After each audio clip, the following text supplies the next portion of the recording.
Penangkapan tersebut berawal dari informasi yang didapatkan pihak kepolisian, serta melakukan pengintaian. Anggota Satuan Narkoba Polres Bangka melakukan penangkapan terhadap 3 tersangka pengguna sabu saat sedang asik pesta sabu. Penangkapan dilakukan di rumah dinas salah satu tersangka yang bekerja sebagai pegawai negeri sipil PNS di Rumah Sakit Jiwa Provinsi Kepulauan Bangka Belitung berinisial HAR.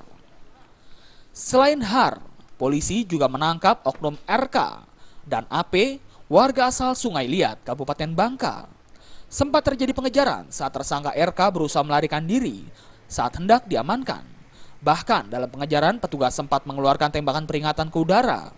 Setelah beberapa saat dikejar, akhirnya petugas dapat meringkus tersangka, di mana setelah diperiksa, tersangka merupakan oknum polisi yang bertugas di Polda Kepulauan Bangka Belitung.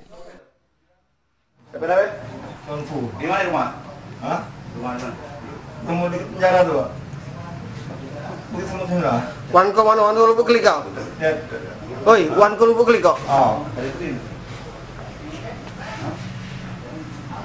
Nah, mana?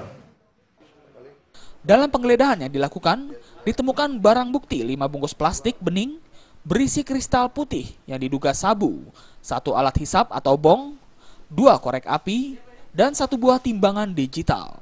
Dari Pangkal Pinang, Bangka Belitung, Farul Rozi melaporkan.